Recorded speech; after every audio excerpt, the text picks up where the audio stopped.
श्वेता और पूजा दोनों बचपन की दोस्त होती हैं। दोनों के बीच में बहुत प्यार व स्नेह था। बड़े होकर दोनों की संजोग से एक ही घर में शादियां हो जाती हैं। श्वेता बड़ी बहू और पूजा छोटी बहू। उनकी सास उमा भी बहुत खुश थी। आज पूजा का शादी के बाद इस घर में पहला दिन होता है। आज उसकी पहली रसोई भी थी।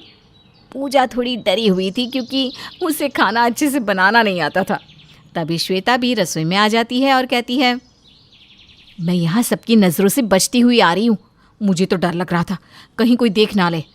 ऐसे मुझे पता है माँ जी ने क्या बनाने के लिए कहा है तुझे, और मुझे ये भी पता है कि तुझे ज़्यादा अच्छा खाना बनाना नहीं आता। इसीलिए मैं आ गई तेरी मदद करने के लिए। अरे यार, अच्छा हुआ तू आ गई, वरना मैं तो तब से यूट्यूब ही देख रही हूँ कि एक अच्छी खीर कैसे बनाए। अब जल्दी से तू बनवा दे मेरी खीर, वरना मेरी नाक कट जाएगी आज तो। एक तो बाहर इतने सारे मेहमान हैं, एक साथ इतनी खीर कैसे बनाऊंगी मैं। अरे कोई ना, टेंशन मत ले, बस मैं जैसा कहती हूँ तू करती जा। जल्दी से सारे ड्राई फ्रूट्स को काट ले, तब तक मैं चावल उबालने के लिए रख देती हूँ। अभी आधे घंटे में खीर बन के तैयार भी हो जाएगी।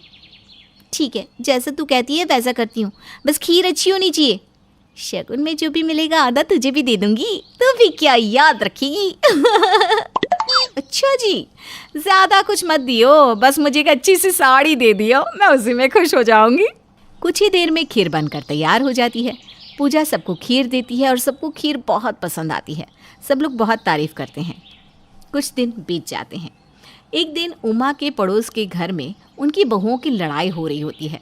उमा की पड़ोसन शारदा अपनी बहू से तंग होकर उमा के पास आती है और देखती है कि पूजा बड़े प्यार से श्वेता के बालों में तेल लगा रही है। ये देखकर शारदा कहती है, उमा बहन, आप कितनी किस्मत वाली हैं, आपको इतनी सुलझी हुई बहुएं मिली हैं। लगता ही नहीं कभी लड़ती भी होगी, कितने प्यार से बहनों की तरह रहती है। सच बताऊं तो इतना प्यार तो बहनों के बीच में भी नहीं होता, उनकी बिना लड़ाई हो जाती है किसी न किसी बात पे। लेकिन आपके घर से आज तक लड़ाई की आवाज़ तक नहीं आई। आपके तो भाग ही खुल गए हैं। हाँ, लड़ाई तो नहीं करती कभी, दोनों साथ में ही रहते हैं। सच में भाग्य तो खुल ही गए मेरे, बहुत अच्छी बहुएं मिली हैं मुझे। हाँ बहन, मेरी बहुएं तो पहले दिन से ही बिल्लियों की तरह लड़ती हैं। आज ही देख लो, खाना बनाने पे लड़ाई कर ली। मुझे तो लग रहा है अब जल्दी ही दोनों के चूल्हे अलग करने पड़ेंगे, तभी ये लड़ाई शायद कम होगी, वरना रोज़ ही घर में इस तरह का कलेश रहेगा। क्या बात कर रही हो, एक ही घर में अब दो दो चूल्हे जलेंगे? घर के बंटवारे जैसा हो जाएगा तब तो। शुक्र है अभी तक मेरे घर में ऐसी नौबत नहीं आई, और आगे भी नहीं आएगी शायद। हाँ, आपकी जैसी बहू होती तो बंटवारा कभी होता ही नहीं। अब हर कोई आते जाते सिर्फ बहू के बारे में ही पूछता है, सिर्फ उनकी ही तारीफ करता है। बहू के सामने बेचारी सास की तो अब कोई अहमियत ही नहीं बची थी। अब बहुओं के बारे में सुन सुनकर उमा को भी गुस्सा आने लगता है। वो दोनों को छोटी छोटी बातों पे डांटने लगती है। एक दिन घर में मेहमान आए थे, तभी श्वेता मेहमानों के लिए चाय लेकर आती है और पूजा कहती है, श्वेता तू समोसे ले जाना भूल गई, लेकर जा। हाँ हाँ आ रही हूँ, रुक, पहले चाय तो दे दो, उसके बाद समोसा देती हूँ। उमा रसोई में जाती है और पूजा से कहती है, पूजा, तू ये अपनी जेठानी से कैसे चिल्लाकर सबके सामने बात कर रही थी हैं? बहुत दिनों से देख रही हूँ लेकिन नज़रअंदाज कर रही थी, लेकिन आज तो मेहमानों के सामने भी तू इस तरह से ऑर्डर दे रही है अपनी जेठानी को। अरे मम्मी जी, आप तो जानती है ना, हम दोनों ऐसी ही बातें करते हैं शुरू से। पर आप आज इतना गुस्सा क्यों कर रही हो? श्वेता को कोई परेशानी नहीं है, मैं उससे ऐसे बात करती हूँ तो। हाँ, तुम दोनों को क्या ही परेशानी होगी, बचपन के दोस्त हो, लेकिन मेहमानों के सामने तो लिहाज कर लिया करो। वो भी क्या सोचेंगे कि दोनों में बात करने की तमीज़ ही नहीं है। कोई कुछ भी सोचे, हमें क्या करना उससे? हमें जैसे बात करना अच्छा लगता है हम तो वैसे ही करेंगे।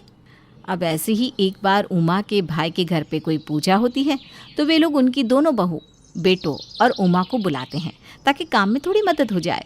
जब उमा और उसकी बहुएं वहाँ पहुँचती हैं तो उमा की बहुएं सारा काम अच्छे से संभाल लेती है। दोनों की अच्छी तालमेल देख के उमा का भाई रमेश बहुत खुश होता है और उमा से कहता है, उमा दीदी, तुम्हारी बहुएं तो बहुत कामकाजी है, बहुत अच्छे से सारा काम संभाल लिया, आपको तो एक भी काम करने की ज़रूरत ही नहीं पड़ी। मैं तो सोच रहा था कैसे होगा इतना सारा काम। पूजा पाठ में तो वैसे भी बहुत सारा काम होता है। हाँ, मैंने ही समझा कर भेजा था घर से कि सारा काम अच्छे से करना, कोई कमी मत रखना मेरे भाई के घर पे। हाँ दीदी, खाना तो इतना स्वादिष्ट बनाया था कि कुछ कहो ही मत।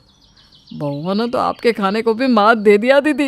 इतना सारा खाना बनाना था, आप भी बनाती तो कुछ ना कुछ तो कमी रह ही जाती। लेकिन उन दोनों ने तो हर चीज़ नाप तोल के डाली थी, हर चीज़ परफेक्ट थी। अच्छा जी, अब तुझे तेरी दीदी के हाथ के खाने से अच्छा इन दोनों का हाथ का खाना लगने लगा है? पहले ये दोनों बहुत गलतियां करती थी, मैंने ही रसोई में खड़े रह रह कर इनकी गलतियों को सुधारा है, इसीलिए तो आज ये दोनों इतनी परफेक्ट है। हाँ दीदी, मैं भी यही बोलना चाहता हूँ कि इतना अच्छा खाना सिर्फ आपकी बहुएं ही बना सकती है। आखिर सिखाया किसने? आपको तो खुश होना चाहिए कि आपसे भी अच्छा खाना बनाती है ये दोनों। अगर आज आप नहीं भी आती ना तो सारा काम ये दोनों आराम से संभाल लेती बिना किसी परेशानी के। आपके तो भाग ही खुल गए हैं दीदी। अरे मेरे भाग नहीं, उन दोनों के भाग खुल गए हैं मेरे जैसी सास पाकर। देवरानी जेठानी नहीं, पक्की सहेलियाँ लगती है दोनों। हाँ, बचपन की सहेलियां हैं तो लगेंगी कैसे नहीं। हाँ, वही मैं सोचूं कि इतना अच्छा तालमेल कैसा है। लेकिन जो भी कहो, भाग तो दीदी आपके ही खुले हैं कि ऐसी दो बचपन की सहेलियाँ मिली है आपको बहू के रूप में। घर आने के बाद दोनों बहुएं सारा काम खत्म करने के बाद एक रूम में रील्स बना रही थी। तभी उमा कमरे में आती है और कहती है, क्या है ये है? तुम दोनों की बातें ही खत्म नहीं होती, हर वक्त रील्स बनाती रहती हो। ये नहीं कि सब बाहर से आए हैं, अरे तुम दोनों के पति भी थक गए हैं तो जाकर उनकी सेवा करें। नहीं, यहाँ बैठ कर रील्स बना रही है दोनों। माँ, वो लोग तो सो रहे हैं ना, हमें नींद नहीं आ रही थी, इसलिए हम दोनों यहाँ आ गए रील्स बनाने के लिए। अभी सो रहे हैं? तुम दोनों तो रात के 12 बजे तक बातें करती रहती हो, अपने पतियों को टाइम ही नहीं देती, वरना अभी तक तो मुझे खुशखबरी भी मिल जाती। मम्मी जी प्लीज़ ऐसा मत बोलिए, जब जो होना होगा वो हो ही जाएगा। अब उमा दोनों को छोटी छोटी बातों पे ताने देने लग गई थी और हर चीज़ में गलतियाँ निकालने लग गई थी। उमा को अब अपनी बहुओं की इतनी गहरी दोस्ती से काफ़ी परेशानी होने लगी थी। ऐसे ही एक दिन जानबूझकर उमा अपनी पड़ोसन शारदा के घर हाँफते हुए आती है और अपनी पड़ोसन से कहती है, अरे ज़रा पानी तो पिला दे, मेरा गला प्यास से सूखा जा रहा है, जल्दी से पानी पिला दे। अरे रुक, लाती हूँ पानी। पड़ोसन जल्दी से उमा के लिए पानी लेकर आती है। उमा जैसे ही पानी पीती है, पड़ोसन कहती है, क्या हुआ? तू मेरे घर ऐसे पानी के लिए भागते हुए क्यों आई? तेरी तो दो बहुएं हैं, तो अपनी एक भी बहू से पानी मांगेगी ना तो दूसरी तेरे लिए नींबू पानी बना कर ले आएगी। दूर से नज़ारा ना सबको अच्छा ही लगता है, अब ये तो मैं ही जानती हूँ कि मेरी बहुएं मेरा कितना ख्याल रखती है। अच्छा हुआ तूने पानी दे दिया। तू तो ऐसे बोल रही है जैसे तेरी बहुएं तुझे पानी के लिए भी रुला देती हो, तुझे घर में पानी तक नसीब ना होता हो। मैं अपनी बहुओं की बुराई नहीं कर रही हूँ, लेकिन सच और झूठ क्या है ये तो बस मैं ही जानती हूँ। अरे क्या हुआ? तेरी बहुएं तेरे साथ अच्छा व्यवहार नहीं कर रही क्या? घर में सब ठीक तो है ना? कोई परेशानी वाली बात तो नहीं है ना? अब क्या बताऊँ मैं, मेरी बहुओं की आपस में इतनी ज़्यादा बनती है कि किसी को सास की ज़रा सी भी नहीं पड़ी होती। नहीं नहीं उमा, तुझे कोई गलत फहमी हुई होगी। इतना तो मैं भी जानती हूँ तेरी बहुओं को कि तेरा अच्छे से ही ध्यान रखती होंगी। तू ना ज़रूर गलत समझ रही है। हाँ, सबको तो मैं ही गलत लगूंगी ना। मैं अपनी बहुओं की बुराई नहीं करती कहीं, लेकिन बिना झूठ बोले भी नहीं रह सकती। अरे मेरी बहुओं की दोस्ती इतनी गहरी है कि तू खुद देख ले, दोनों में से किसी ने भी मुझे पानी का एक गिलास तक नहीं दिया था। देख तेरे घर आई ना मैं पानी पीने। सच में तेरी बहुएं ऐसी हैं? मुझे तो लगा ही नहीं था कि ऐसी भी निकलेंगी तेरी बहुएं। अब क्या कर सकते हैं, कहीं ना कहीं मेरी ही कोई गलती होगी, तभी तो ऐसी बहुएं मिली। अच्छा चलती हूँ मैं, ये सब बातें ना तू मेरी बहुओं को मत बता देना। अरे ठीक है ठीक है, देख तुझे कभी भी अकेलापन महसूस हो जाए ना तो आ जाइयो मुझसे बात करने।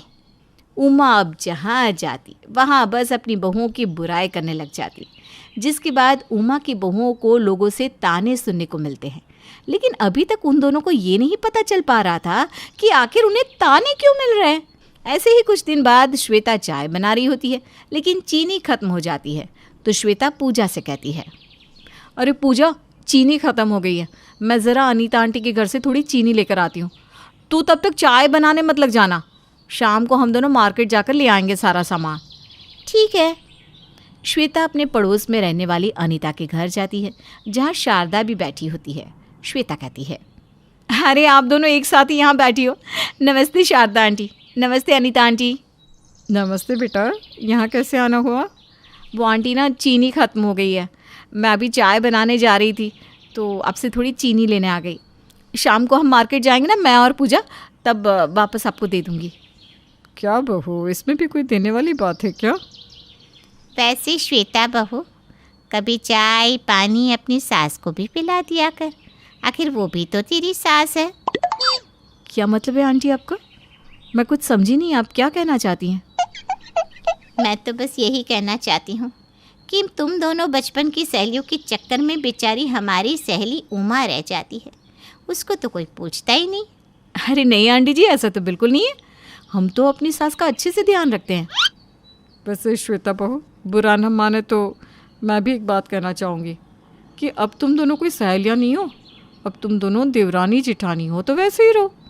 लोग कहते हैं कि बहू के आने के बाद सास मोटी हो जाती है, लेकिन यहाँ तो दो दो बहुएँ आई हैं जो सास को और पतला कर रही है। ये ऐसे क्यों बोल रहे हैं?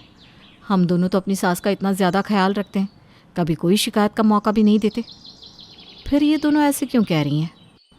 अनीता, लेकिन कर भी क्या सकते हैं, सास अपनी थोड़ी है, सहेली अपनी है, तो सास को कौन ही पूछेगा। खैर हमें क्या, हम तो बस एक पड़ोसी हैं। शारदा और अनीता की बात से श्वेता को बहुत बुरा लगता है, लेकिन वो पूजा से कुछ नहीं कहती, क्योंकि ये सब सुनकर पूजा को भी बुरा लग जाता। कई दिनों तक ऐसा ही चलता रहता है। कुछ दिनों बाद उमा का भाई रमेश आता है। रमेश के आते ही उमा बिस्तर पकड़ लेती है। रमेश जब अपनी बहन से मिलने उसके कमरे में जाता है तो, अरे दीदी, क्या हुआ? आप ऐसे बिस्तर पर क्यों पड़ी हो? आपकी तबीयत तो ठीक है ना? अरे भाई, तू यहाँ कब आया? दीदी मेरा छोड़ो और अपना बताओ, क्या हुआ आपको? तबीयत ठीक नहीं है क्या आपकी? कुछ नहीं, बस 2 दिन से बुखार है, उतरने का नाम नहीं ले रहा है। यहाँ आपको बुखार है और बाहर आपकी बहुओं को रील बनाने से फुर्सत नहीं मिल रही है। अब क्या कर सकते हैं भाई, लोगों को लगता है घर में 2 बचपन की सहेलियाँ आई हैं तो सास को पलकों पर बैठा कर रखती होंगी। खैर छोड़ो, मैं भी क्या लेकर बैठ गई। दीदी, आपकी बहुएं आपका अच्छे से ख्याल नहीं रखती क्या? रखती तो है, लेकिन एक दूसरे का ख्याल रखती है।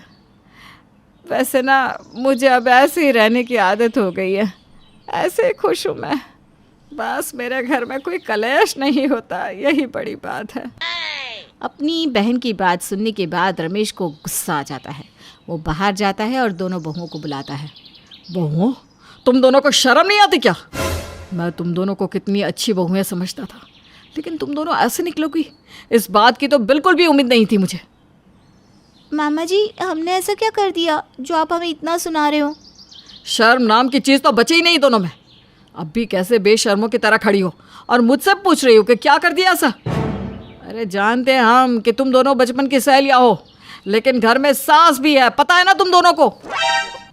मामा जी, हमें पता है कि हम सहेलियां हैं और हमें ये भी पता है कि हमारी सास भी है, लेकिन अब भी हमें बिल्कुल समझ भी नहीं आ रहा कि आप क्या कहना चाहते हैं।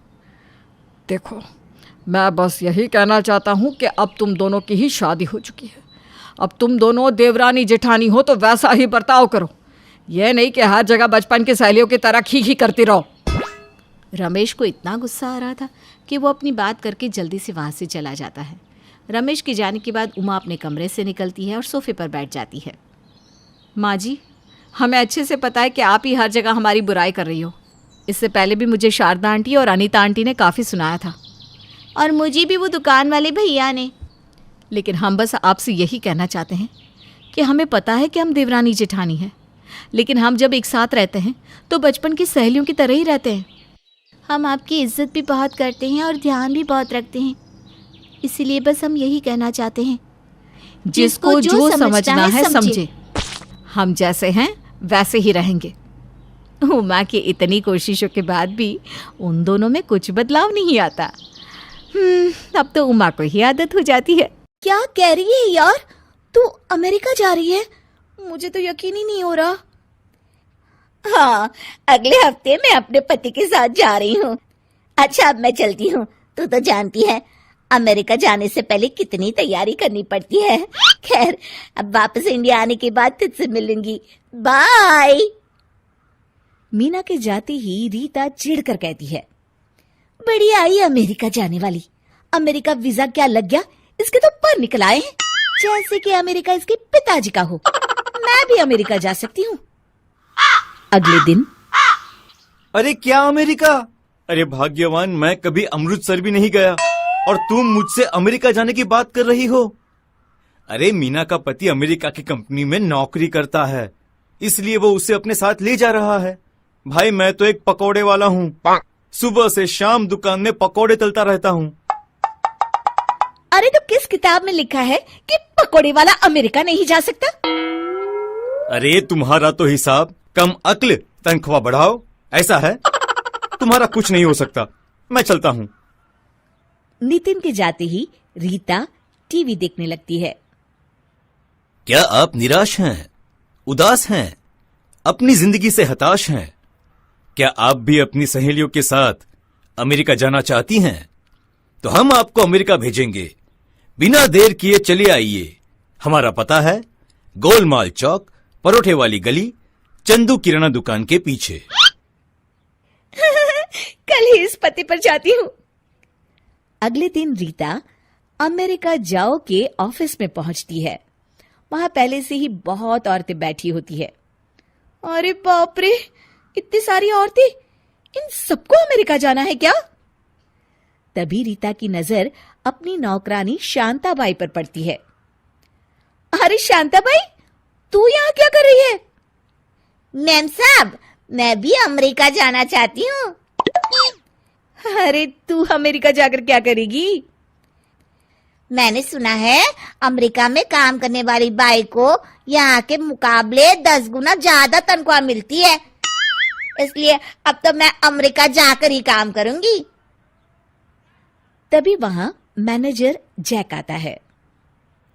अच्छा, तो आप सभी लेडीज को अमेरिका जाना है। हम आपको अमेरिका भेजेंगे। सबसे पहले हम आपको सिखाएगा कि अमेरिका में लोग कैसे बात करता है। 1 महीने की ट्रेनिंग पूरी होने के बाद ही हम आपसे फीस के पैसे लेंगे। इसे कहते हैं सच्चा और ईमानदार आदमी, वरना दूसरे लोग तो पहले ही पैसे ले लेते हैं। हाँ बहन, तुमने सही कहा। हम तुम लोगों को ऐसी अंग्रेजी सिखाएगा कि तुम्हारी अंग्रेजी अंग्रेज भी नहीं समझ पाएगा। अगले दिन से सभी औरतों की ट्रेनिंग शुरू हो जाती है। अरे वाह जयंतीलाल, तू तो बहुत बड़ी अच्छी एक्टिंग करता है। तुझे गांव से लाकर मैंने कोई गलती नहीं की है। ये सब बेवकूफ औरतें तुझे सच में अमेरिका से आया कोई अंग्रेज समझ रही हैं। ये सब तो आपकी मेहरबानी है साहब जी, जो आपने हमें इतनी अच्छी नौकरी दी, वरना हम तो गांव में छोटी मोटी नौटंकी करते रहते थे। बस बस, तू इसी तरह से नकली अंग्रेज बना रहे, फिर देख हम बहुत जल्द अमीर बन जाएंगे। अगले दिन से सभी औरतों की ट्रेनिंग शुरू हो जाती है। रीता अमेरिका जाने की तैयारी में जुट जाती है और बाजार से ढेर सारी खरीदारी कर लेती है। धीरे धीरे 1 महीना बीत जाता है। मेरी प्यारी बहनों, आज तुम सबकी ट्रेनिंग खत्म होती है। अब आप सब फीस के पैसे दे सकती हैं। रीता के साथ बाकी औरतें भी जैक को पैसे दे देती हैं। पैसे लेने के बाद, तुम सब कल यहाँ इसी वक्त आके अपना वीजा ले जाना और परसों अमेरिका के हवाई जहाज पर बैठक कर हम तुम्हें अमेरिका रवाना कर देगा। अगले दिन सभी औरतें जैक के दफ्तर में अमेरिका की वीजा लेने पहुंचती है, लेकिन उस ऑफिस की जगह पर एक चाय वाला चाय बेच रहा होता है। अरे चाय चाय चाय ले लो, गर्मा गर्म चाय, अमेरिका की चाय जो दिन बना दे। अरे ये क्या हो गया? जैक सर का ऑफिस कहाँ गया? सभी औरतों को परेशान देख लल्लन चाय वाला उनसे कहता है, अरे बहन जी, ये दुकान किसी चंदू नाम के आदमी ने 1 महीने के लिए किराए पर ली थी। आज सवेरे ही वो तो अमेरिका चला गया। अब से मैं यहाँ अमेरिका की चाय बेचूंगा। सभी औरतों को समझते देर नहीं लगती कि अमेरिका जाने के नाम पर वे सभी ठग ली गई हैं। अरे ये क्या हो गया? अमेरिका जाने के चक्कर में मैंने तो अपनी नौकरी भी छोड़ दी। अब मेरा क्या होगा? अरे इस जैक का सत्यानाश हो। हम सबको चूना लगाकर हमारे ही पैसों से अमेरिका चला गया। अरे बहन जी, अब इन सब बातों का क्या फायदा? आप सभी बैठिए, मैं अभी आपको अमेरिका की स्पेशल चाय पिलाता हूँ। ये सुनते ही सभी औरतें आग बबूला हो जाती है। अरे हट! आग लगे तेरी अमेरिका की चाय को। हाँ, अमेरिका की चाय किए जा रहा है। यहाँ हम सभी का दिवाला निकल गया और तू मजे ले रहा है। जरूर तू भी उन दोनों से मिला हुआ है। मारो मारो इसे। सभी औरतें अपना सारा गुस्सा लल्लन चाय वाले पर उतारती है और उसकी जमकर पिटाई करती है। हाय हाय हाय हाय, अरे मर गया रे। अरे मेरी हड्डी पसली एक हो गई रे। अरे करे कोई और भरे कोई। अरे बहनों, आज के बाद में अमेरिका की चाय तो क्या, अमेरिका का नाम भी नहीं लूंगा। ओए माँ, मर गया रे। आई आई आई आई आई। नीलम अपने पति आशीष और सास ससुर के साथ मोहन नगर में रहती थी। नीलम और उसकी सास उषा बड़ा ही बढ़िया खाना बनाते थे। एक दिन नीलम की ननद ने कहा, भाभी, ये भरवा बैंगन तो इतने ज्यादा अच्छे बने हैं कि क्या बताऊं। थैंक यू साक्षी। हाँ, और ये पनीर की भुर्जी तो बहुत ही अच्छी बनी है, लेकिन सबसे अच्छा तो ये लच्छे वाला पराठा है। नहीं नहीं, बैंगन सबसे ज्यादा अच्छे बने हैं। मुझे तो पनीर की भुर्जी सबसे ज्यादा टेस्टी लगी। तुम दोनों को कुछ नहीं पता, ये पराठे सबसे ज्यादा अच्छे बने हैं। अपने पूरे परिवार को खाने की तारीफ करते देख नीलम और उसकी सास उषा बहुत खुश हो जाते हैं। एक दिन उनकी पड़ोसन जया उनके घर आती है। सुना तुम लोगों ने, हमारे शहर में कौन बनेगा सुपर शेफ का ऑडिशन होने वाला है। मैं तो कहती हूँ कि तुम दोनों को भी उसमें भाग लेना चाहिए। अरे हम कहाँ जया, हम लोग तो साधारण से घर का खाना बना लेते हैं बस।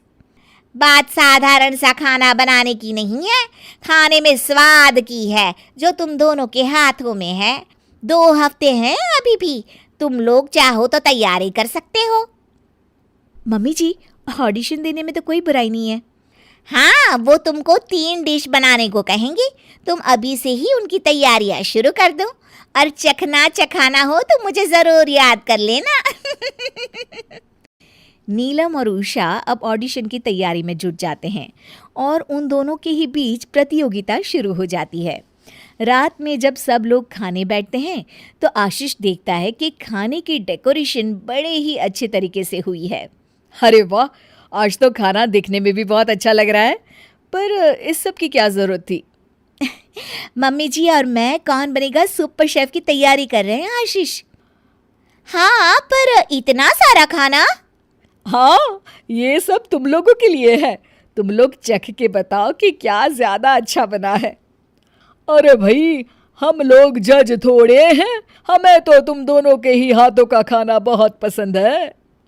ऐसा नहीं चलेगा जी, आप लोगों को हमारी मदद करनी होगी। सारे घर वाले बड़े ही परेशान हो जाते हैं, क्योंकि अब उन्हें सास बहू में से किसी एक की बनाई गई डिश को जिताना था। देखो, खाना तो सारा ही अच्छा बना है। अब जलेबी की तरह ना बात मत घुमाइए, सीधा सीधा बताइए किसका खाना ज्यादा स्वादिष्ट था। मुझे तुम्हारा बनाया हुआ गाजर का हलवा ज़्यादा पसंद आया, और माँ के हाथ की मशरूम की सब्ज़ी। मुझे तो उषा के हाथ की भिंडी की सब्ज़ी अच्छी लगी है। लेकिन मुझे तो भाभी के खाने की प्रेजेंटेशन ज्यादा अच्छी लगी। हाँ, ये सुनकर नीलम तो खुश हो जाती है, पर उसकी सास उषा उससे जलने लगती है। अगले दिन फिर नाश्ता करने सब बैठते हैं और नीलम और उषा अच्छे अच्छे पकवान बनाकर ले आते हैं। आज मैंने बनाई है पाव भाजी की सब्जी।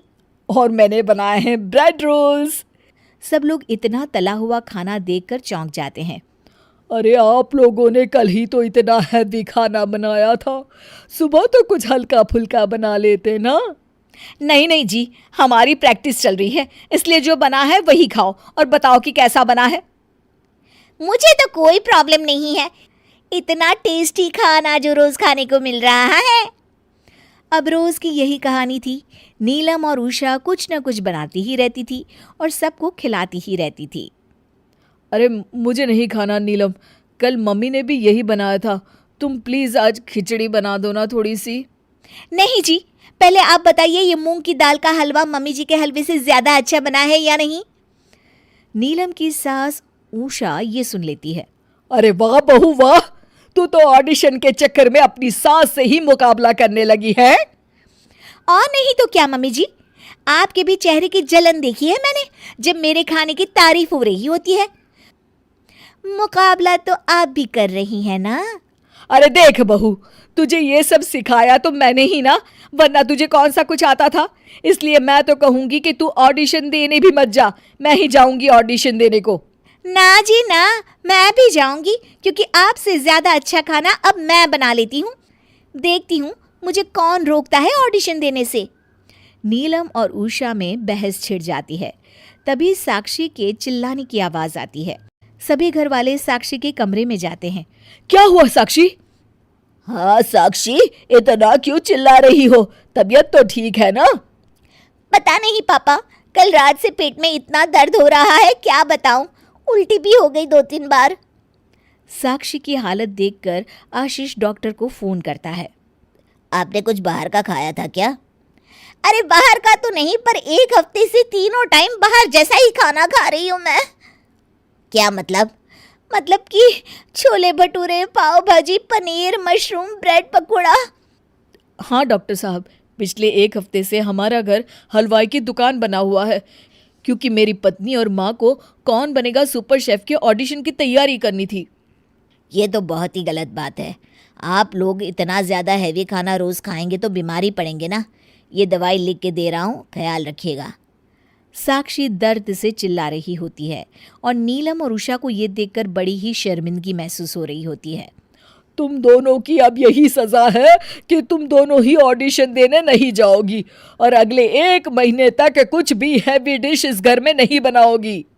नीलम और उषा अपनी इस लापरवाही की सजा मान लेती हैं। शांति पढ़ने में बहुत अच्छी थी, लेकिन गांव में 5वीं के बाद स्कूल न होने के कारण वो आगे की पढ़ाई नहीं कर पाई। जल्दी शादी के साथ ही उसकी एक प्यारी सी बेटी भी हो गई, लेकिन उसके सास ससुर शहर में रहने के बावजूद भी पुराने विचारों वाले थे। एक दिन सासू माँ ने कहा, अरे बहू, अब एक पोते का मुंह दिखा दे। ये तो बेटी है, पराया धन चली जाएगी, फिर हम क्या करेंगे? माँ, आप तो जानती हैं मैं ज़्यादा पढ़ी लिखी नहीं हूँ। इनकी कमाई भी इतनी नहीं है कि इतने बड़े शहर में 2 बच्चों का भार उठा पाए। अरे बेटा, बच्चे तो ऊपर वाले की देन होते हैं और अपनी किस्मत से पल जाते हैं। अरे एक बेटी है, क्या करेगी? शादी करके चली जाएगी, फिर तू और मोहन घर पर अकेले हो जाओगे। तभी वहां मोहन आ जाता है। अच्छा तो है पापा, ये अपने घर में खुश, मैं और शांति यहाँ आराम से रहेंगे। पूरी जिंदगी भागा दौड़ी में निकल गई, बुढ़ापे में तो शांति से रहेंगे कम से कम। शांति मोहन की बात सुनकर मुस्कुराती है और अंदर चली जाती है। तभी वहां उनकी बेटी पूर्वी आ जाती है। माँ देखो, मुझे ट्रॉफी मिली है। इस साल भी मैं पूरे स्कूल में अव्वल आई हूँ। अरे वाह मेरी बिटिया रानी, ये तो कमाल है। कैसे हुआ? कहाँ पढ़ रही है ट्यूशन मेरा बच्चा? तभी वहां शांति आ जाती है। जी वो पड़ोस में रीना भाभी है ना, वही पढ़ाती हैं। चल पूर्वी, जल्दी अंदर आ, काम है तुझसे। माँ, तुमने सबके सामने झूठ क्यों बोला? मुझे तो सिर्फ आप ही पढ़ाती हो। अरे हर महीने पापा से जो 500 रुपए तेरे ट्यूशन फीस के नाम लेती हूँ वो कैसे मिलेंगे? ये बोलकर दोनों माँ बेटी हंसने लगते हैं। तभी मोहन अंदर आ जाता है। अरे क्या बात हो रही है माँ बेटी के बीच? सीक्रेट टॉक है पापा, बॉयज नॉट अलाउड। पूर्वी हंसती हुई वहां से चली जाती है। एक दिन घर में कुछ लोग आए होते हैं। अरे शांति, ये पापा के दोस्त के बेटे का बेटा है। हम पूर्वी की शादी के लिए इन लोगों से बात कर रहे हैं। ये सुनते ही शांति को झटका लगता है।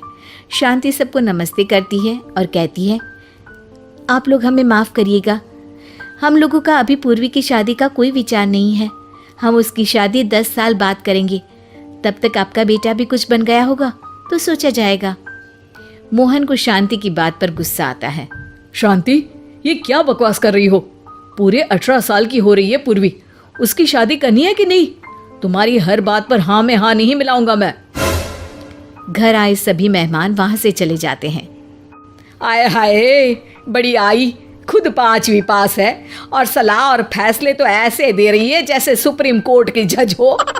हाँ माँ जी, मैं 5वीं क्लास हूँ, लेकिन मुझे अपने फैसले में कोई कमी नहीं दिखाई देती। मैं साफ कह दे रही हूँ कि मैं पूर्वी की शादी तभी करूँगी जब वो कुछ बन जाएगी, नहीं तो सारा जीवन उसके साथ उसका करियर बनाने में मैं भी संघर्ष करूँगी। देखो शांति, तुम्हारी समझदारी की मैं इज्जत करता हूँ, लेकिन जमाना ठीक नहीं है। बेटियां सही वक्त में ससुराल पहुंच जाए, इसी में माँ बाप की इज्जत है। जरूरी नहीं कि सही वक्त में ससुराल जाकर इज्जत बच जाए। क्या गारंटी है कि ससुराल ठीक ही होगा? और अगर ठीक नहीं हुआ तो क्या मेरी बच्ची इस लायक है कि वो अपना जीवन अपने पैरों पर खड़ी होकर गुजार सके? लेकिन कहते हैं ना कि समझदारी हर किसी की समझ में नहीं आती। अपने माता पिता के कहने पर मोहन शांति और पूर्वी को घर से निकाल देता है। लेकिन क्या शांति अकेले जीवन बसर कर पाएगी, या फिर पूर्वी की शादी उसका एकमात्र रास्ता बचेगा? देखिए बेटियों पर करे विश्वास के अगले एपिसोड में।